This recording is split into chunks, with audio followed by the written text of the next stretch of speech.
Vamos dar os E aí, likes, vamos compartilhar. Pepe, você está bem? Antes de mais nada, tudo tranquilo?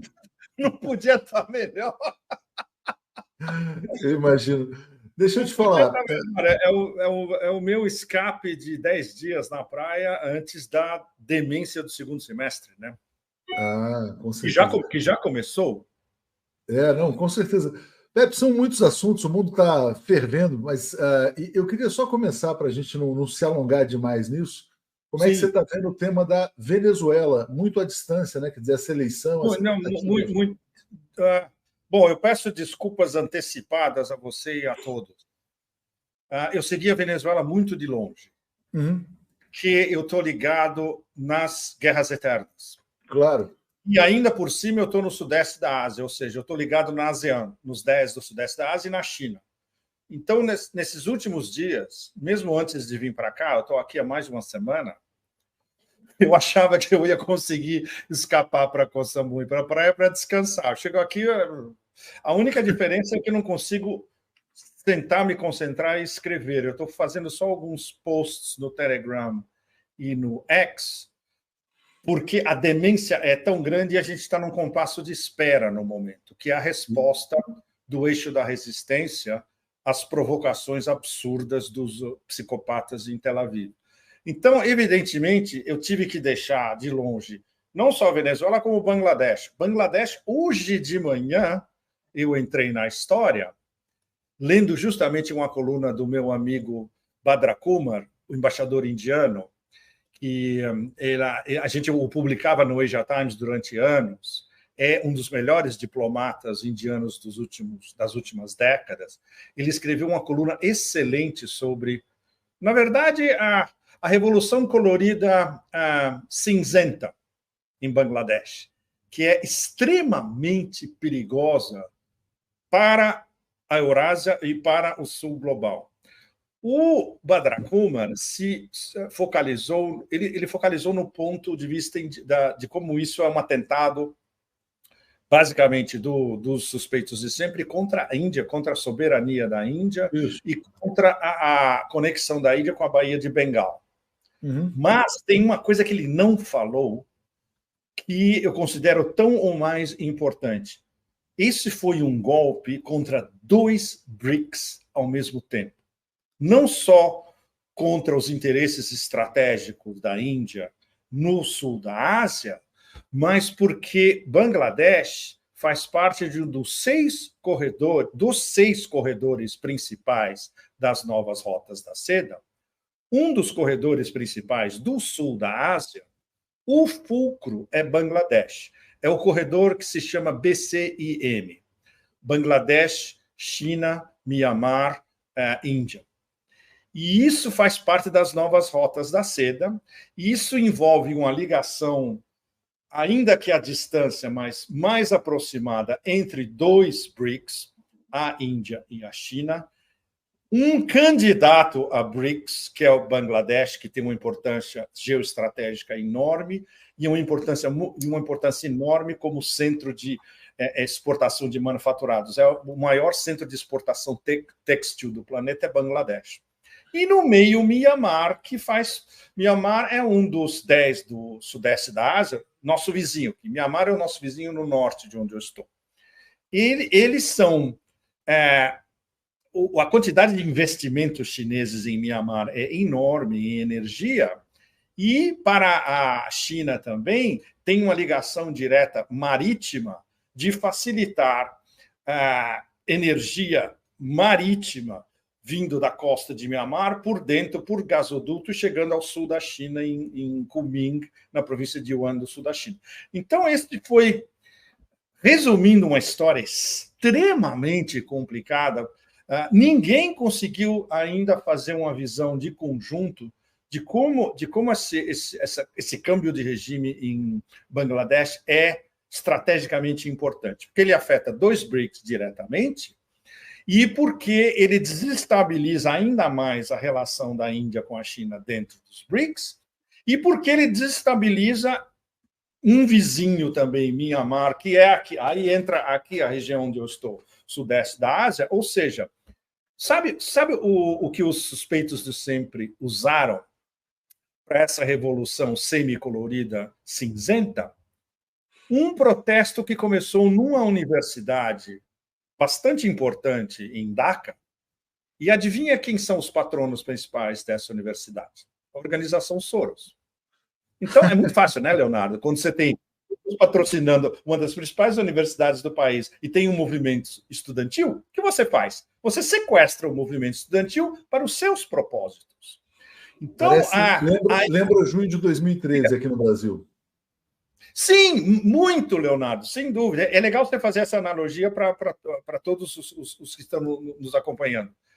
E aí, por aí vocês têm uma ideia de como isso vai repercutir no sul da Ásia inteiro. Ou seja, do ponto de vista de... Exatamente. E esse extremamente complicado personagem, Mohamed Yunus, que é apoiado pelo FMI, pelo Banco Mundial, por Davos, ele vai ser o líder do novo governo. Não é uma maravilha? Ou seja, sem derramar sangue, sem dúvida, sem muito esforço, apenas conectando os nós e usando personagem-chave e manipulando um movimento estudantil, você consegue derrubar um governo. Claro, tem uma série de problemas desse governo. Esse governo era acusado de autoritarismo, de sectarismo, etc. e tal. A relação de Bangladesh com com Índia e Paquistão extremamente complexa.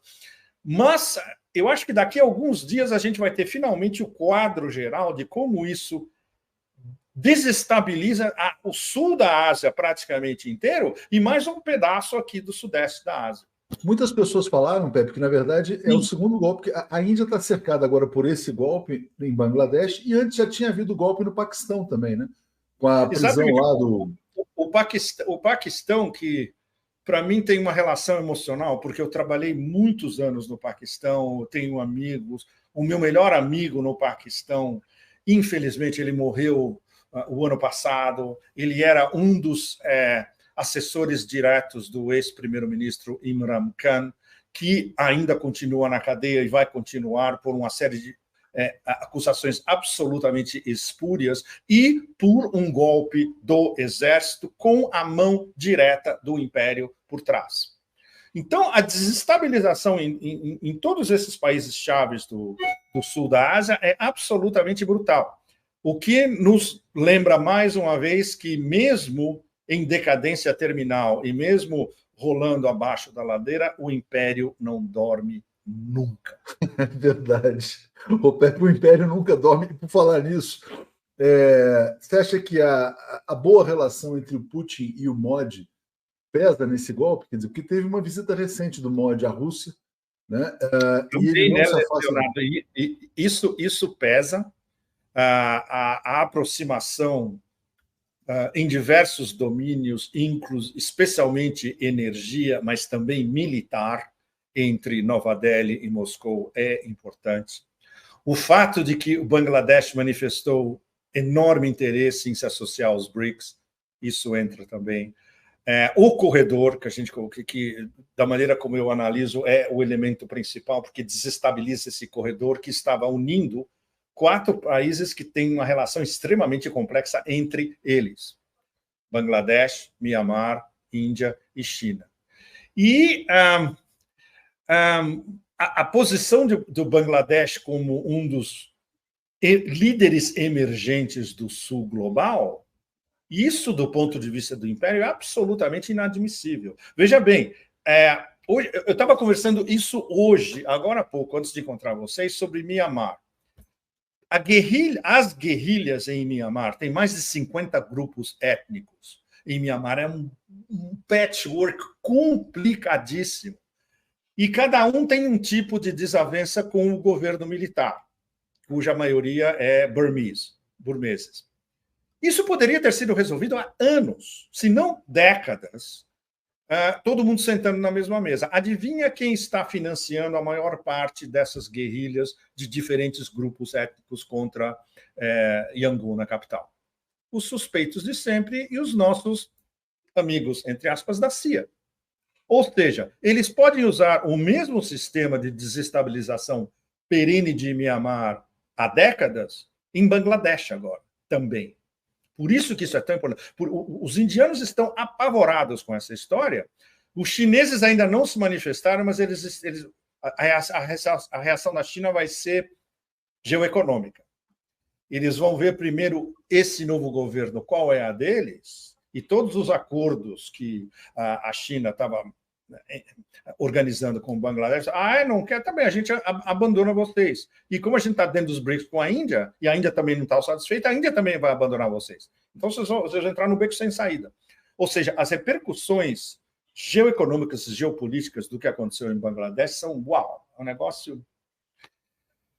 Nem começou ainda. Nem começou. Pepe, só para contextualizar, eu não sabia dessa informação de Bangladesh candidata aos BRICS, como é o caso da Venezuela, né? Todo mundo quer entrar, né, Leonardo? Não, então, mas já passou de 40. Mas interessante porque o resultado da eleição venezuelana, quer dizer, rapidamente a vitória do Nicolás Maduro foi reconhecida pelo Putin. Reconhecida, veja bem, Putin, Pezeshkian e Xi Jinping. Exatamente. Os três principais BRICS reconheceram. O Brasil não, ainda não. O Brasil não. Aí eu pergunto, deixa eu perguntar para você, Leonardo. Eu acho que você seria o mais avalizado para responder a minha pergunta-chave. Por que o Brasil tem que esperar o que Washington vai dizer sobre a eleição da Venezuela para se pronunciar? Na verdade, não é exatamente isso. O Brasil, quer dizer, o Pepe, eu me lembro de uma live que a gente fez há uns 3 meses, há algum tempo, em que você dizia o seguinte, quer dizer, o presidente Lula vai ser um equilibrista entre as pressões. A posição de Washington estava tendendo a ser uma coisa do tipo, olha assim, a oposição venceu as eleições, vamos reconhecer a oposição. Guaidó número 2. Né? Guaidó 2.0. A posição do presidente Lula, do Brasil, México e Colômbia é assim, olha, não, veja bem, não vamos reconhecer a oposição, mas também vamos cobrar do vencedor, que seria o Nicolás Maduro, a apresentação das atas eleitorais. Então, é o meio termo, vamos dizer assim, andar, vamos dizer assim, numa linha muito estreita, né? Quer dizer, entre... Leonardo, imagine a Venezuela. Eleição no Brasil, só vamos reconhecer quem ganhou se o Brasil mostrar as atas. Pois é. Isso funciona... Não. Sorry, mas isso é uma palhaçada sem tamanho. Não é uma desculpa. Isso, do jeito que... E isso eu conversei en passant com alguns outros analistas que acompanham a Venezuela de longe, e a nossa conclusão é vassalagem pura e simples. I'm very sorry, mas isso é vassalagem pura e simples. Essa é a visão do público aqui, de maneira geral, também, mas é aquela questão, né, Pepe? Quer dizer, o Brasil está perto demais do Império, né? E o Império está se voltando cada vez mais para a América do Sul, porque está perdendo as guerras aí. Porque a gente já conversou sobre isso várias vezes. É a área que sobrou, fundamentalmente. A África, eles nunca vão conseguir conquistar absolutamente nada na África, especialmente que agora tem um misto de ofensiva geoeconômica da China há décadas e agora a ofensiva de soft power russo mesclado com uma ajuda militar prática da Rússia aos principais países do Sahel e o apoio diplomático da Rússia à União dos Países do Sahel, que tende a se expandir cada vez mais indo pela direita, para o leste da África. O que sobra? A América Latina. Pepe, mas de qualquer maneira é o seguinte, independente Exatamente. Do resultado... Cadê as atas das eleições dos Estados Unidos? Absolutamente brilhante. Vamos cobrar, né? Se der Trump, se der Kamala ou se der qualquer outra coisa, a gente vai cobrar as atas. Aliás, qualquer coisa que der em novembro nos Estados Unidos, o Brasil tem o direito de, no mesmo dia, a gente só reconhece o 2.0 de vocês, ou a hiena, na hora que mostrar as atas. O Brasil pode, inclusive, reconhecer a oposição, Pepe, se quiser. Não, já pensou se o Brasil reconhece o RFK Júnior? Então, exatamente. O Brasil reconhece a vitória do Bob Kennedy. Exatamente. O Pepe, falar em Estados Unidos, antes da gente falar das guerras eternas ali, de falar do Irã e Israel, basicamente, como é que você está vendo? Hoje você enxergaria a Kamala como favorita ou não? Um quadro ainda muito disputado? Qual que é a sua visão? Olha, tem... o brouhaha Como se diz em português, brouhaha? O rumor? Não, o burburinho, vamos dizer assim. O burburinho gigante em Washington e nas principais capitais estaduais, nossa, mas é brutal. É brutal. E, bom, eu tenho uma ligação relativamente próxima com muitos conservadores americanos, como eu costumava ter com a ex-esquerda americana, que depois disse que eu virei putinista, maoísta, Al-Qaeda, Talibã, aquele lixo todo. E eles me passam umas informações muito interessantes de bastidores. Tem muitos republicanos extremamente preocupados com o fato de que a mídia inteira vai votar, já está votando e vai votar Kamala, e eles estão expurgando todos os absurdos que Kamala fez, não só na vice-presidência, como na sua vida inteira. E é um processo de 247, né? 24/7 o tempo todo, recatequizando a cabeça do eleitor médio americano. A mesma coisa, Trump vai ser Hitler 2.0 e Kamala é a salvação, e Kamala é competente, enquanto ela era vice-presidente, ela cumpriu tudo que lhe foi atribuído e não cumpriu, porque ela era, entre outras coisas, a encarregada de lidar com o problema das fronteiras, que foi um desastre completamente absoluto. O fato de que ela é extremamente despreparada, ela é incapaz de segurar um raciocínio 3, 4 ou 5 minutos coerente, o que a gente chama de word salad, né, de salada de palavras da Kamala, é um negócio inimaginável. Assim como o ex-boneco de pano era totalmente incoerente, por problemas, evidentemente, de atrofia cerebral, Kamala é totalmente incoerente porque o QI não é muito alto. E porque ela não sabe raciocinar. Ou seja, a defesa é sempre essa risada de hiena, uma risada de hiena após a outra. Aí, quando você se concentra na tentativa de organizar um raciocínio, na terminologia, se ela está tentando exprimir uma ideia, um conceito, se ela está defendendo uma ideia, etc. E não sai, você exprime e não sai absolutamente nada. É aterrorizador. O problema é que isso desaparece completamente quando ela é colocada como a salvadora do país por toda a mídia, com exceção da mídia conservadora, que é minoria nos Estados Unidos. O fato de que, simplesmente, de um dia para outro, sem nenhum processo democrático, sem nenhuma consulta às bases, sem nada, ela já é a presidente em ato, porque o boneco de pano simplesmente desapareceu de circulação completamente, né? Isso é muito perigoso, porque qual é a estratégia? Ela vai construir, ela e a mídia, nesses 3 meses que faltam, vão construir uma narrativa de que ela pegou o país num estado de desmilinguamento profundo, está colocando ordem nas coisas e está preparando a sua administração. Essa narrativa já está implantada na mídia inteira. Agora, a conclusão disso que você fala, Pepe, é que nem o Biden é o presidente, nem a Câmara é a presidente, né? Quer dizer, tem alguém governando, mas que não são nem, né? Não são exatamente, eles, Leonardo. O que nos volta a um dos temas principais das nossas conversas nesses últimos anos, inclusive, o combo.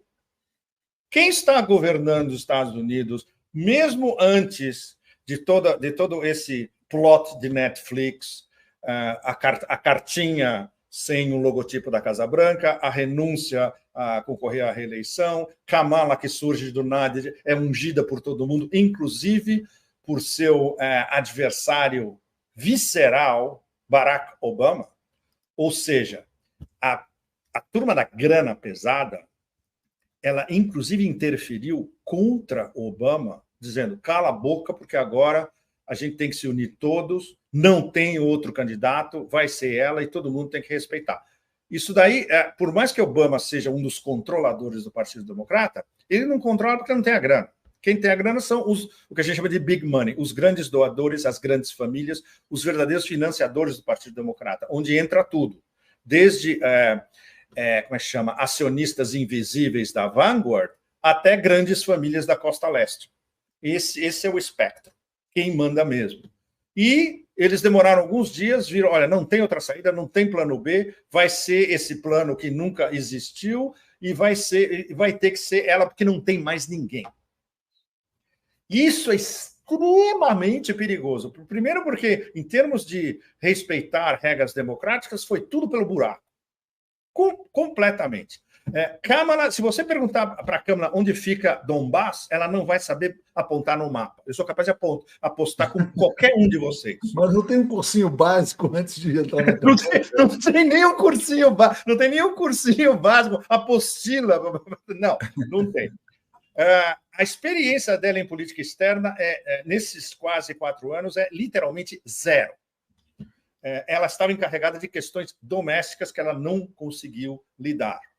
Ou seja, qual a arma que os republicanos têm para a parte insultos?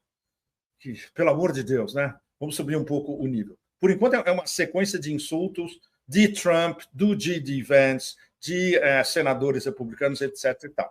A única coisa que eles podem fazer é pegar o recorde dela inteiro, antes na Califórnia, quando ela era procuradora, e depois na vice-presidência, e desmontar o recorde como ela não foi capaz de fazer nada plausível, palpável e eficiente. Eles têm pouco tempo para fazer isso e eles não têm a amplitude gigantesca dessa mídia que controla a narrativa nos Estados Unidos inteiro e, ainda por cima, Silicon Valley, porque Silicon Valley está mais ou menos dividido entre Kamala e Trump. Do lado Trump, se a gente considerar Elon Musk como Silicon Valley, que é mais ou menos, mas não tanto, Elon Musk, né? Exatamente. Não tanto, exatamente. Mas Elon Musk é Deep State. Elon Musk é diretamente Deep State, especialmente por causa do Starlink, pró-Trump. E o mais perigoso de todos, que é o Peter Thiel. Peter Thiel foi o cara que inventou o J.D. Vance. Peter Thiel foi o cara que deu $15 milhões para o J.D. Vance abrir uma startup em Silicon Valley e começar a fazer sua fortuna. Ele literalmente inventou o J.D. Vance. E muitos republicanos já estão começando a pensar, será que ele escolheu o parceiro certo para o ticket? A famosa história... escolheu o vovozinho caipira agora, né? O vovô caipira democrata. Vovozinho caipira é muito bom. Não, porque o caipira é gente boa, né, para concorrer com o Vance. Porque o Vance é o cara que fez o filme A Elegia do Caipira. Mas ele já está sendo destruído, Leonardo. Os caras, em 2 dias, os caras já pegaram todo o passado, o progresso dele, inclusive alistamento militar, como ele votou na guerra do Iraque, tudo. E ele é fácil de destruir. O J.D. Vance, ele está se autodestruindo, o que é pior. Aquelas famosas... Não foi uma entrevista só, foram várias, onde ele falou... onde ele definiu, basicamente, cat ladies sem filhos, ou seja, mulheres gatos sem filhos, o que é um insulto nos Estados Unidos, mas absolutamente brutal, contra mães solteiras de classe média.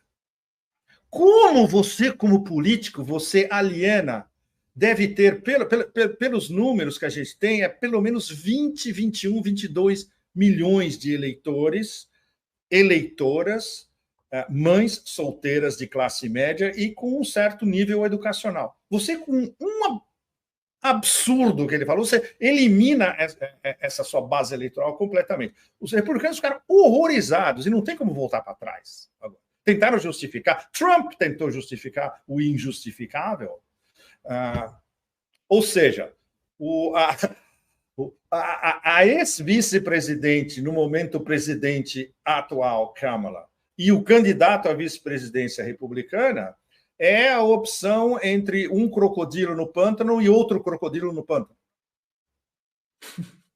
É um desastre totalmente absoluto. E entre os dois, nossa, a grande diversão para todos nós do planeta inteiro, ou talvez o pesadelo absoluto para nós no planeta inteiro, o mês que vem, vai ser esse debate entre os dois, se houver, né? Porque os dois lados estão mudando as regras o tempo todo.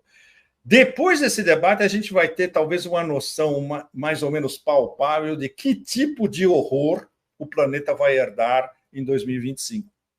Falar nisso, então, pegando o comentário do Afonso, né? A Câmara é a continuação da guerra na Ucrânia e do genocídio na Palestina.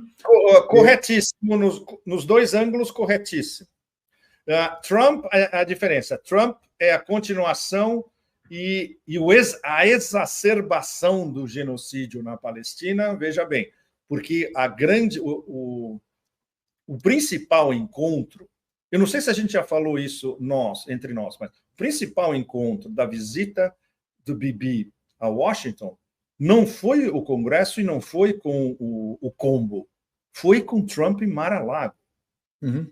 Trump em Mar-a-Lago, mais ou menos, claro, isso não vazou diretamente, mas a explicação mais plausível é que ele deu uma luz verde para Bibi fazer qualquer absurdo possível, imaginário, ainda não tentado ou já tentado em Gaza nos próximos meses, e que, se ele for eleito, vai continuar da mesma maneira.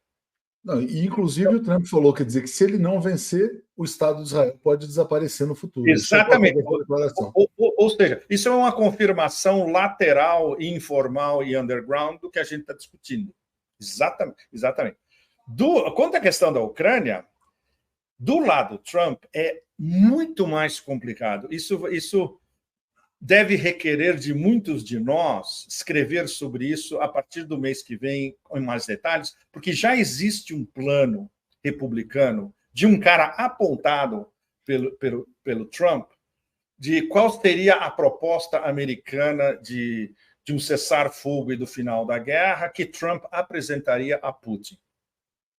O que a gente leu até agora do que vazou desse plano é um negócio completamente absurdo. Os russos vão ler, eles não vão nem dar risada, eles vão ficar perplexos. Eles falam, mas onde vocês viveram nos últimos 2 anos e meio? E vocês estão propondo um negócio desse?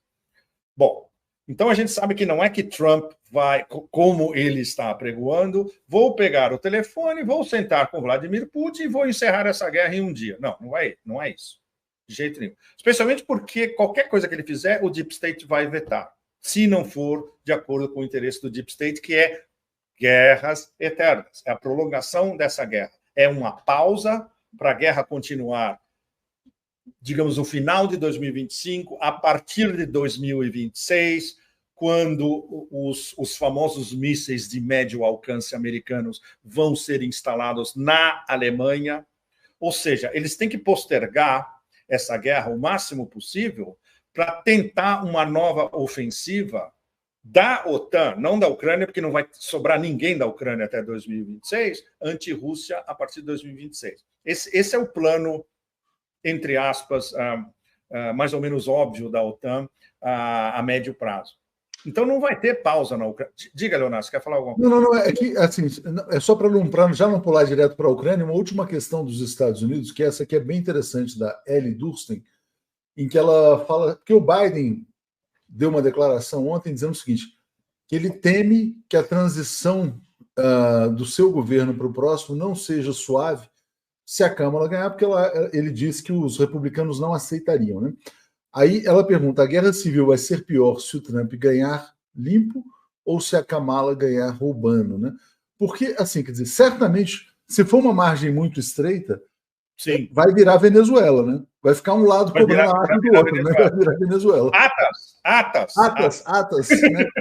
E aí, se ficarem cobrando atas, pode ter confrontação, né? Numa sociedade extremamente armada, polarizada, enfim. Bom, eu vou contar para vocês o raciocínio interno dos líderes do Partido Republicano é de que a diferença de votos nos swing states entre Trump e Kamala tem que ser no mínimo de 10 milhões de votos, porque aí é uma vitória insofismável. Se for uma diferença curta, se for uma diferença como na última eleição, onde era uma questão de algumas dezenas de milhares de votos, ou muito pequena, evidentemente, entre a massa republicana conservadora, a eleição foi roubada. Eles, quando digo eles, a Casa Branca e o Departamento de Estado, todo o sistema, Homeland Security, todo o sistema controlado pelos democratas no momento, eles têm tudo na mão para roubar essa eleição. A única maneira o único cenário possível onde roubar essa eleição não vai funcionar é se houver a famosa avalanche de Trump, que está ficando cada vez mais complicada. Quando você olha os números, eles estão praticamente pau a pau, isso faltando 3 meses. Isso é perigosíssimo para o campo republicano.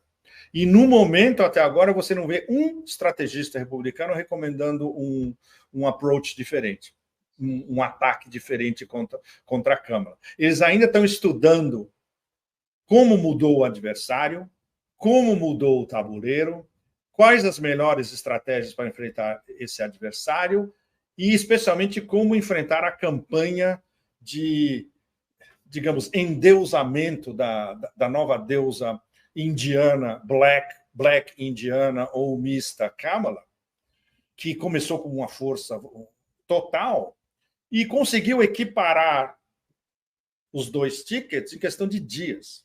Não, e ela está arrecadando muito mais, né? Completamente desarvorado. Diga. Não, diga. Ela está arrecadando muito mais do que o Trump. Os democratas estão arrecadando 2, 3 vezes mais. Ela arrecada muito mais, Leonardo, especialmente por causa do big money invisível. E aí entra quem? Investment banks e hedge funds. E acionistas desses bancos de investimento e hedge funds que desviam as suas doações por uma pirâmide de intermediários. Mas, no fundo, a quantidade física de grana que chega é maciça, né? E os republicanos não têm isso. Não tem mesmo. Eles têm, claro, alguns doadores corporativos clássicos, exemplo, ExxonMobil, Chevron, esse tipo de gente, etc. Mas não são doações enormes. As doações grandes vêm do novo dinheiro, essencialmente, né? Que é o dinheiro especulativo, o que o nosso amigo Michael Hudson chama de FIRE, que é a financiarização, investimento, insurance, seguro e especulação imobiliária, que é o sistema americano hoje. O sistema americano é FIRE, o sistema inteiro é FIRE.